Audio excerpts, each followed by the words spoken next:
Forest guard एक ऐसा exam जो आपकी नीड्स और ड्रीम्स दोनों को पूरा कर सकता है, लेकिन किसी भी एग्ज़ाम को टैकल करने के लिए आपके पास एक प्लान होना चाहिए, स्ट्रैटेजी होनी चाहिए, और उस स्ट्रैटेजी को कैसे एग्जीक्यूट करना है ये सारी चीज़ें आपको पता होनी चाहिए। मैं यहाँ पर कहना क्या चाहता हूँ, अगर आपके यहाँ से एनवायरनमेंट क्वेश्चंस हो गए, ज्योग्राफी क्वेश्चंस हो गए, फॉरेस्ट्री क्वेश्चंस हो गए, जनरल साइंस क्वेश्चंस हो गए, ये सारी चीज़ें हम डिस्कस कर रहे हैं डिस्क्रिप्टिव के जरिए। यहाँ से आपको 8 लेक्चर्स देखने को मिलेंगे जिसमें हम डेली 50 से 100 क्वेश्चंस टॉप डिस्कस कर रहे हैं पॉइंट के जरिए। क्लियर है? यानी कि आपके यहाँ से कम 700 से 800 क्वेश्चन जो वो क्लियर हो रहा है। क्लियर? क्योंकि जब हम इनको हम एमसीक्यूज के रूप में डिस्कस करेंगे टॉप 10 मैगजीन्स के साथ, हाईलाइटेड क्वेश्चंस के साथ और रिपीटेड क्वेश्चंस के साथ, तब आपको यहाँ से और ज़्यादा क्लैरिफिकेशंस हो जाएगी। फ्रेंड्स, कोर्सेज भी आप फॉरेस्ट गार्ड के लिए ज्वाइन कर सकते हैं। व्हाट्सएप करिए, आपको यहाँ पर क्या क्या चीज़ें प्रोवाइड की जाएंगी। एग्जाम हॉल में जाने से पहले आपकी 100% के साथ प्रिपरेशन हो जाएगी। फ्री टेस्ट भी आप फॉरेस्ट गार्ड के लिए लगा सकते हैं। फ्री टेस्ट लगाने के लिए व्हाट्सएप करिए, लेकिन फ्री टेस्ट जरूर मेंशन कर देना कि आप फ्री टेस्ट लगाना चाहते हैं। ठीक है? व्हाट्सएप करके डिटेल ले लीजिए। फूड बैग क्या होता है? ये फूड बैग फोकस करना पॉइंट के ऊपर। देखिए, खाद्य जाल की जब भी हम बात करेंगे, ये अंतर निर्भर और अंतर संबंधित भोजन श्रृंखला की एक जटिल श्रृंखला है। इसे उपभोक्ता संसाधन तंत्र के रूप में भी जानते हैं। अगर क्वेश्चंस बन जाएगा फूड वेब या खाद्य जाल, बहुत कंफ्यूज करते हैं ये सारे पॉइंट, आपको याद रखना है अंतर निर्भर और अंतर संबंधित भोजन श्रृंखला की एक जटिल श्रृंखला है। ठीक है? चलिए नेक्स्ट, आपको जहाँ डीपली नहीं जाना है, जितना आपको करवाया जा रहा है बस फोकस करते रहिए। फूड पिरामिड क्या होता है? ये फूड पिरामिड किसी पारिस्थितिकी तंत्र के पोषित स्तर की ऊर्ध्वाधर व्यवस्था को खाद्य पिरामिड कहा जाता है। यानी कि vertical arrangement of trophic levels of an ecosystem is described as a food pyramid. Point याद रख लेना, इंपॉर्टेंट है ये। ठीक है? चलिए नेक्स्ट यहाँ पर देखेंगे लेक्चर्स की पीडीएफ कैसे मिलेगी। टेलीग्राम ग्रुप्स को ज्वाइन करिए, लिंक डिस्क्रिप्शन बॉक्स में है। पहले के लेक्चर्स नहीं देखे तो उनको भी आप चेकआउट करिए, लिंक डिस्क्रिप्शन में है। गैसोहोल इंपॉर्टेंट, फोकस करिए पॉइंट के ऊपर। गैसोहोल क्या होता है? गैसोलीन प्लस अल्कोहल को गैसोलीन कहा जाता है। इसका प्रयोग वाहनों में ईंधन के रूप में किया जाता है। क्लियर? चलिए नेक्स्ट यहाँ पर देखेंगे ग्लोबल वार्मिंग। बहुत बार क्वेश्चन यहाँ से बनता है, लेकिन फिर भी स्टूडेंट्स मॉडिफाइड क्वेश्चंस को अच्छे से क्लियर ही नहीं कर पाता और गलत ऑप्शंस पे टिक करता है। क्यों? क्योंकि थोड़ा सा आपको डिस्क्रिप्टिव क्लियर करो, शॉर्ट नोट्स क्लियर करो। यहाँ पे आपको वही चीज़ें पहले करवाई जा रही हैं। पृथ्वी पर ग्रीन हाउस गैसों की सांद्रता में वृद्धि के कारण पृथ्वी के वार्षिक तापमान में निम्न सतत और अनुत्क्रमणीय वृद्धि को वैश्विक ऊष्मन कहते हैं। अब आपने कंफ्यूज नहीं होना है। अगर ग्लोबल वार्मिंग से क्वेश्चंस बने, 11 क्वेश्चंस यहाँ से हाईलाइट चल रहे हैं। कोर्सेज आप ज्वाइन कर लेना, आपको सारी चीज़ें क्लियर हो जाएंगी। लेकिन फिर भी ये सारे क्वेश्चंस आपको यूट्यूब पर भी आने वाले टाइम में मिलने वाले हैं। ठीक है? चलिए, लेकिन अगर आप बेस्ट एंड फास्ट प्रिपरेशन करना चाहते हैं तो कोर्सेज ज्वाइन कर सकते हैं। ग्रीन हाउस इफेक्ट पॉइंट के ऊपर आइए।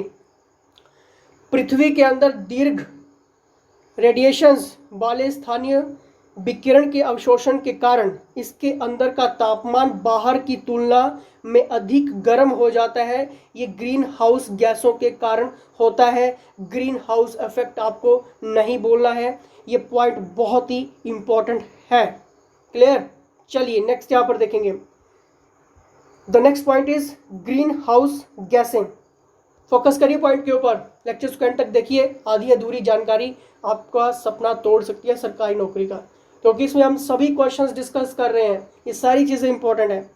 Green house gas CO2, CH4, CFC जैसी गैसें जो आने वाले सौर विकिरण के लिए पारदर्शी लेकिन जाने वाले दीर्घ तरंग दैर्ध्य, यानी कि जिसको हम कहते हैं रेडिएशंस, विकिरण के लिए अपारदर्शी होता है, उसके लिए क्या होता है? अपारदर्शी होता है।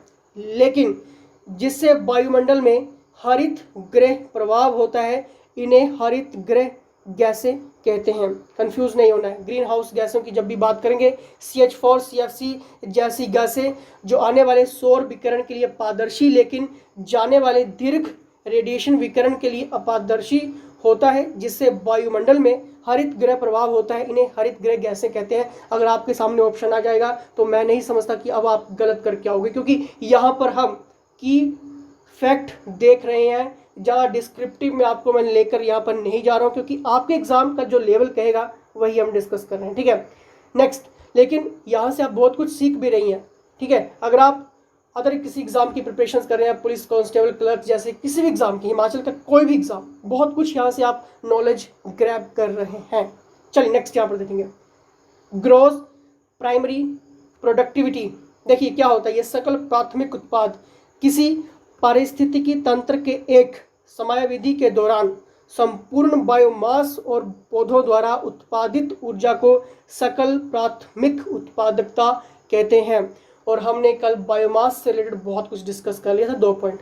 अगर लेक्चर्स छूट रहे हैं तो सच मानिए बहुत कुछ छूट जाएगा आपका, ठीक है। क्या यहाँ पे हम डिस्कस कर रहे हैं, ग्रॉस प्राइमरी प्रोडक्टिविटी किसी पारिस्थितिकी तंत्र के एक समयावधि के दौरान संपूर्ण बायोमास और पौधों द्वारा उत्पादित ऊर्जा को सकल प्राथमिक उत्पादकता कहते हैं, ये याद रख लेना, ठीक है। नेक्स्ट यहाँ पर देखेंगे, हैबिटेट इंपॉर्टेंट, बहुत ही इंपॉर्टेंट है हैबिटेट, आवास, वह स्थान जहाँ जीव रहते हैं। ये एक विशेष प्रकार की पर्यावरणीय स्थितियों को दर्शाता है, ये भी पॉइंट याद रख लेना, कंफ्यूज मत होना। हैबिटेट आवास, ठीक है। लेक्चर्स की पीडीएफ टेलीग्राम ग्रुप्स में मिलेगी। नेक्स्ट, शाकाहारी, वे जीव जो अपने भोजन और ऊर्जा के लिए पौधों पर सीधे निर्भर रहते हैं, उन्हें शाकाहारी जीव कहते हैं। यहाँ से क्वेश्चंस कई बार बनते हैं, तब भी स्टूडेंट्स का क्वेश्चंस गलत होता है, क्योंकि मॉडिफाइड वहाँ पर पूछा जाता है, फिर भी गलत। परपोषित जीव, वे जीव जो स्वयं अपने भोजन का निर्माण नहीं कर पाते और भोजन तथा ऊर्जा के लिए पौधों पर प्रत्यक्ष और परोक्ष रूप से निर्भर होते हैं, उन्हें हम परपोषित जीव कहते हैं। पॉइंट याद कर लो, गलत नहीं होगा, मैं चैलेंज कर रहा हूँ, ठीक है। चलिए नेक्स्ट यहाँ पर देखते हैं, हेरिडिटी यानी कि अनुवांशिकता, एक पीढ़ी से दूसरी पीढ़ी में जाने वाली प्रवृत्तियाँ तथा गुण अनुवांशिक लक्षण कहलाते हैं। ये सभी को क्लियर होगा, ठीक है। नेक्स्ट यहाँ पर देखेंगे, साइंस के 400 क्वेश्चंस की पीडीएफ बिल्कुल रेडी है, अपडेटेड क्वेश्चंस के साथ। व्हाट्सएप कर लीजिए, कोर्सेज में आपको अवेलेबल है, और भी बहुत कुछ अवेलेबल है, सारी जानकारी के लिए व्हाट्सएप कर लेना। होमोस्टैटिस इंपॉर्टेंट, फोकस करिए इस पॉइंट के ऊपर। ये गतिशील समयावस्था के साथ स्थायित्व की स्थिति है जो कि जीवों द्वारा बनाकर रखी जाती है। यह सभी तंत्रों के सर्वश्रेष्ठ कार्य करने के लिए जिम्मेदार है। होमोस्टैटिस पॉइंट के ऊपर फोकस करो। ये गतिशील समयावस्था के साथ स्थायित्व की स्थिति है जो कि जीवों द्वारा बनाकर रखी जाती है। यह सभी तंत्रों के सर्वश्रेष्ठ कार्य करने के लिए जिम्मेदार है, उसे हम होमोस्टैटिस कहते हैं, ठीक है। चलिए नेक्स्ट यहाँ पर देखते हैं, ह्यूमस इंपॉर्टेंट पॉइंट बनेगा। यह मृदा के ऊपरी भाग में पाए जाने वाला गहरे रंग का जैविक पदार्थ है जो कि मृत पत्तियों, याद रख लेना, मृत पत्तियों और अन्य जीव जंतु पदार्थों के सूक्ष्म जीवों द्वारा आंशिक अपघटन से बना है, उसे हम ह्यूमस कहेंगे। और पॉइंट मॉडिफाइड ऑप्शंस आपको देखने को मिलता है, कंफ्यूज मत होना, ठीक है, क्योंकि सरकारी नौकरी है, बहुत कुछ देती है। नेक्स्ट, हाई डार्क उत्तरवर्तन, हाई डार्क उत्तरवर्तन अधिक नमी युक्त क्षेत्रों में पौधों का उत्तरवर्तन, जहां उत्तरवर्तन श्रृंखला हाइड्रिक से मैसिक स्थितियों में प्रगति कहती है, उसे हम हाइड्रार्क उत्तरवर्तन कहते हैं, यानी कि सक्सेशन उसे हम कहते हैं। अधिक नमी युक्त, याद रख लो, इसी पॉइंट में अगर आप फोकस कर रहे हैं तो इसी पॉइंट में आपको आंसर भी मिल जाएगा, नमी युक्त, ठीक है। अधिक नमी युक्त क्षेत्रों में पौधों का उत्तरवर्तन, जहां उत्तरवर्तन श्रृंखला हाइड्रिक से मैसिक परिस्थितियों में प्रगति करती है, उसे हम हाई डार्क उत्तरवर्तन कहते हैं। नमी युक्त याद रख लेना, ठीक है, कंफ्यूज मत होना, क्योंकि यहाँ पर जब भी हाइड्रिक सक्सेशन की बात होगी, plants that take place in water areas and the successional series progress from hydric to the mesic conditions, clear. चलिए नेक्स्ट यहाँ पर देखेंगे,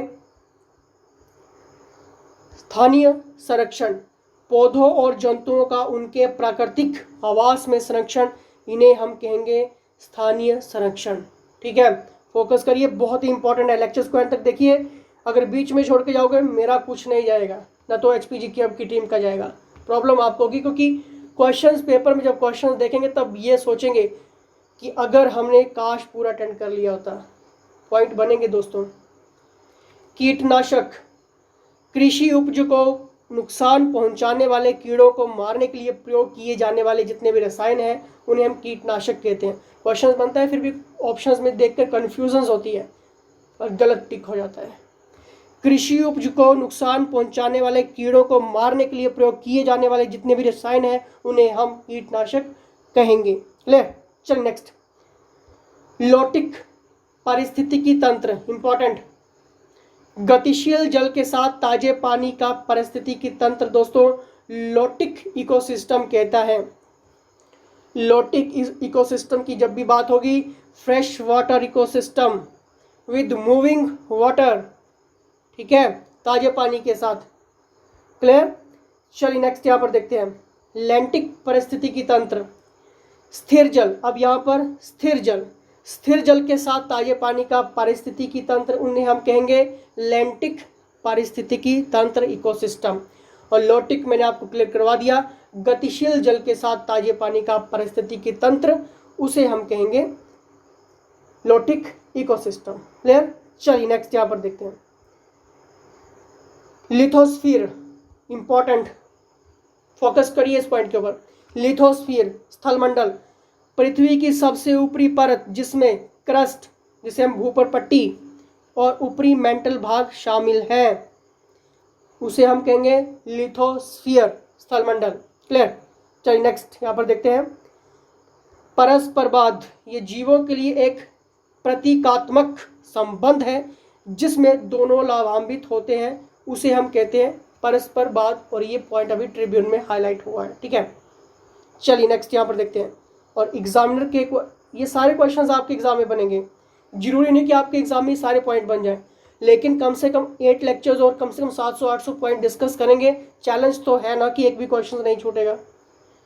चलिए नेक्स्ट यहाँ पर देखते हैं, नाइट्रोजन स्थिरीकरण, नाइट्रोजन स्थिरीकरण, यह वायुमंडल नाइट्रोजन को ऐसे रूप में बदलने की प्रक्रिया है जिसे मृदा द्वारा अवशोषित किया जा सके। याद कर लो इस पॉइंट को।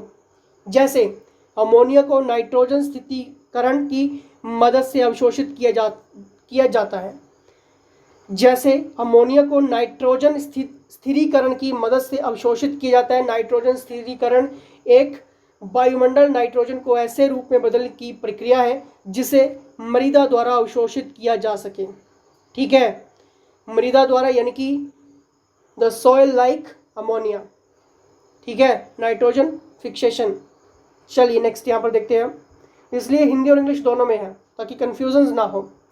Net primary productivity NPP, important, ये जीवों को अपने भोजन और ऊर्जा के लिए उपलब्ध NPP की माप है। इसकी गणना सकल प्राथमिक उत्पादकता से पौधों द्वारा श्वसन को घटाकर की जाती है, उसे हम कहते हैं नेट प्राइमरी प्रोडक्टिविटी। क्लियर? क्या बात हुई यहाँ पर?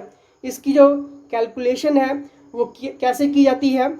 सकल प्राथमिक उत्पादकता से पौधों द्वारा श्वसन को घटाकर की जाती है, ठीक है, यानी कि NPP = GPP minus energy consumed वहाँ पर किया जाएगा और कैलकुलेशन होगी, ठीक है, इंपॉर्टेंट है, आपको पता होना चाहिए। नेक्स्ट यहाँ पर देखते हैं, सर्वाहारी।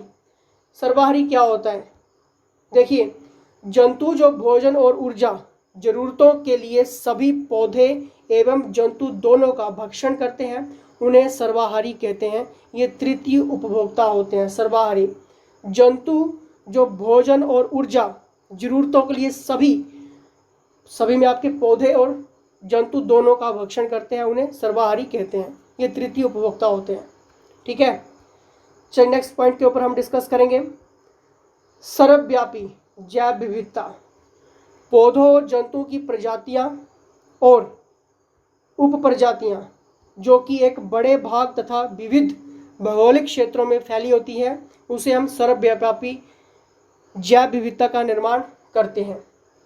क्लियर हो रहा पॉइंट? इंपॉर्टेंट है, याद कर लेना इस पॉइंट को। सर्वव्यापी जैव विविधता का।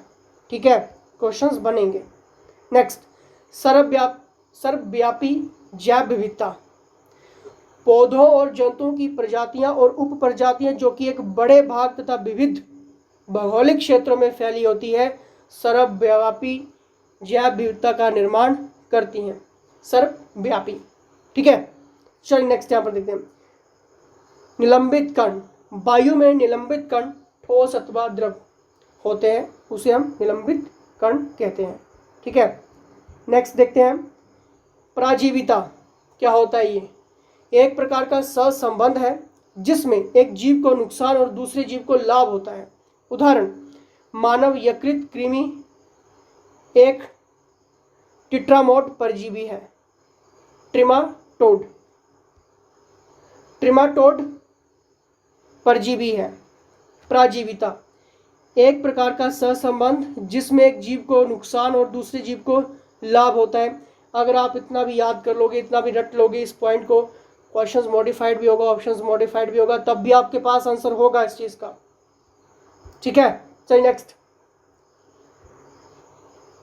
फाइटोप्लैंक्टन। अब देखिए फाइटोप्लैंक्टन ये क्या चीज होती है?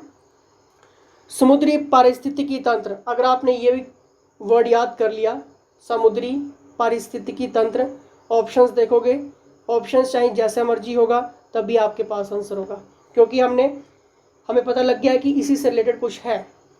फाइटोप्लैंक्टन समुद्री पारिस्थितिकी तंत्र के प्रमुख उत्पाद जो कि पानी की सतह पर तैरते हैं, फाइटोप्लैंक्टन जीव होते हैं।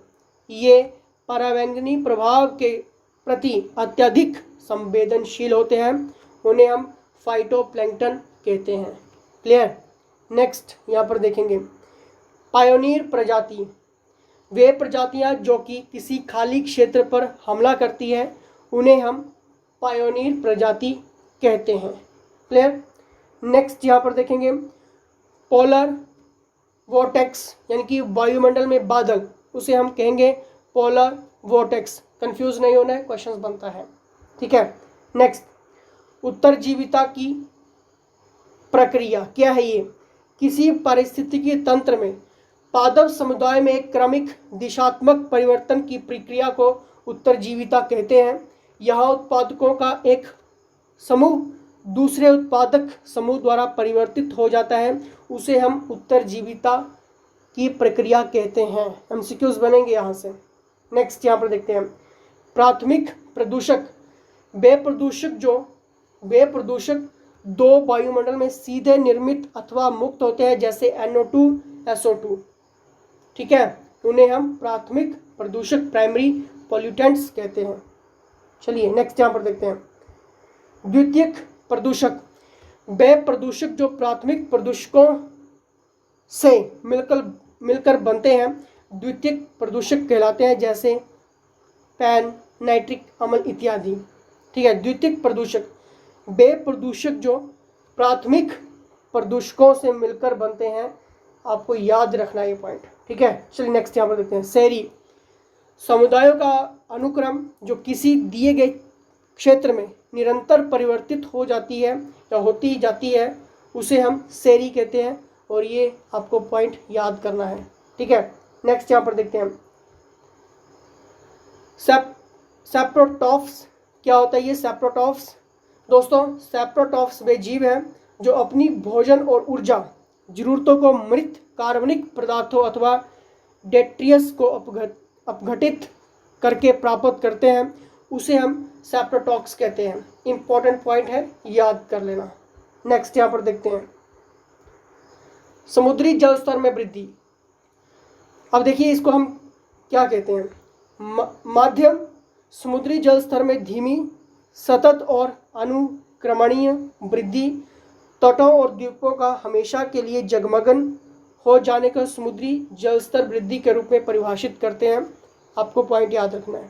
फॉरेस्ट्री क्या प्रिपरेशंस कर रहे हैं, क्वेश्चंस बनेंगे। स्मॉग एक प्रकार की धुंध है जिसमें धुआं होता है। स्मॉग इज इक्वल टू धुआं प्लस कोहरा।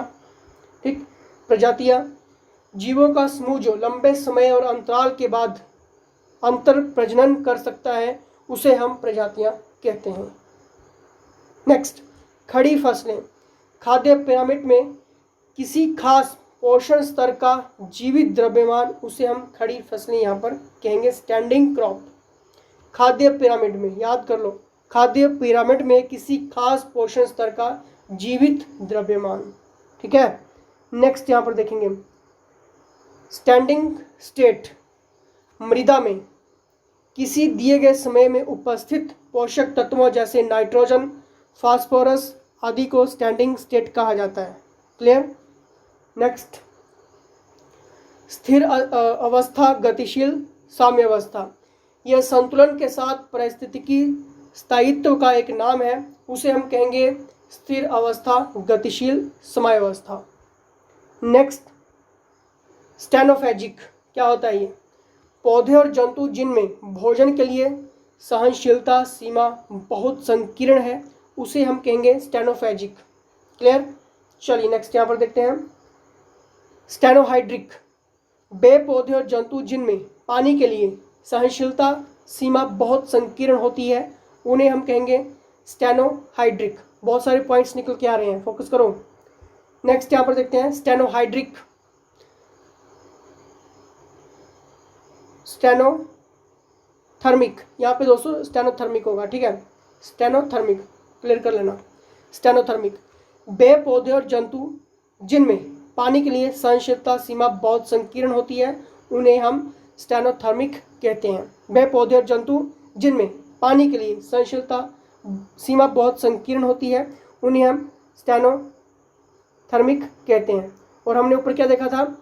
स्टेनोहाइड्रिक में वे पौधे और जंतु जिनमें पानी के लिए सहनशीलता सीमा बहुत संकीर्ण होती है, उन्हें हम स्टेनोहाइड्रिक कहते हैं। ठीक है। और यहाँ पर हमने डिस्कस किया स्टेनोथर्मिक का पॉइंट।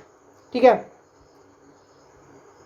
स्ट्रेटोस्फीयर, ये 20 किलोमीटर से 50 किलोमीटर सीमा क्षेत्र के अंदर पाई जाने वाली वायुमंडल परत है। इसमें ओजोन परत पाई जाती है जो कि हानिकारक पराबैंगनी विकिरणों से रक्षा करती है, उसे हम स्ट्रेटोस्फीयर कहते हैं। क्लियर। नेक्स्ट यहाँ पर देखते हैं ट्रोपोस्फीयर, इंपॉर्टेंट।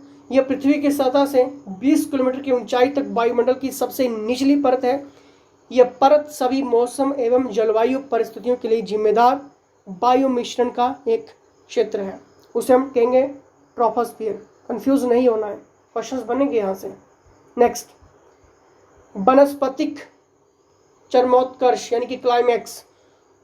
उत्तरवर्तन की क्रमिक और दिशात्मक प्रक्रिया का अंतिम उत्पाद को वनस्पतिक चरमोत्कर्ष यानी कि क्लाइमैक्स कहते हैं, जिसे वनों के रूप में बड़े पेड़ों के प्रभुत्व वाले पारिस्थितिकी तंत्र का अत्यंत अभिव्यक्ति है, उसे हम कहेंगे वेजिटेशन क्लाइमैक्स। कंफ्यूज नहीं होना है, ठीक है। चलिए नेक्स्ट यहाँ पर देखते हैं नेक्स्ट पॉइंट, जिराफ उत्तरवर्तन। सूखे क्षेत्रों में पौधों का उत्तरवर्तन, जहाँ उत्तरवर्तन श्रृंखला जैरिक से मैसिक परिस्थितियों में प्रगति करती है, उन्हें हम जिराफ उत्तरवर्तन कहते हैं। सूखे क्षेत्रों में यहाँ पर बात हुई है, ठीक है। नेक्स्ट यहाँ पर देखते हैं जीरोफाइटस। शुष्क और अर्धशुष्क क्षेत्रों से जुड़े पौधे हैं। यहाँ पत्तियाँ पानी को सुरक्षित और बचाकर रखने के लिए कांटे में बदल जाते हैं, जिन्हें हम जीरोफाइटस कहते हैं। क्लियर। नेक्स्ट यहाँ पर देखते हैं जूप्लैंक्टन। अब देखिए जूप्लैंक्टन होता क्या है? ये समुद्री पारिस्थितिकी तंत्र में प्राथमिक उपभोक्ता है, जिन्हें हम जूप्लैंक्टन कहते हैं। अब देखिए यहाँ से आपने बहुत सारे पॉइंट्स क्लियर किए हैं। यहाँ से हो सकता है कि आपके एग्जाम में 2 या 3-4 पॉइंट्स बने, लेकिन जब हम 700-800 क्वेश्चंस को अच्छे से डिस्कस करेंगे, इन्हीं पॉइंट्स के थ्रू आपके कवर हो रहे हैं वो सभी क्वेश्चन, और जब एमसीक्यूज के रूप में हम डिस्कस करेंगे, सच मानिए आपका एक भी क्वेश्चन नहीं छूटने वाला है। फॉरेस्ट गार्ड आपका एग्जाम क्लियर हो जाएगा, ये चैलेंज कर रहा हूँ। और बाकी के लिए, बाकी सिलेबस के लिए, बाकी एमसीक्यूज के लिए आप व्हाट्सएप कर लीजिए। टेलीग्राम ग्रुप्स में आपको इसकी पीडीएफ मिल जाएगी, और अदर नोटिफिकेशंस के लिए भी आप टेलीग्राम ग्रुप्स को ज्वाइन कर सकते हैं। किसी भी डाउट क्वेश्चंस के लिए आप व्हाट्सएप कर सकते हैं। कोर्सेज की जानकारी के लिए भी आप व्हाट्सएप कर सकते हैं। तो फिलहाल इसी के साथ जय हिंद, जय हिमाचल।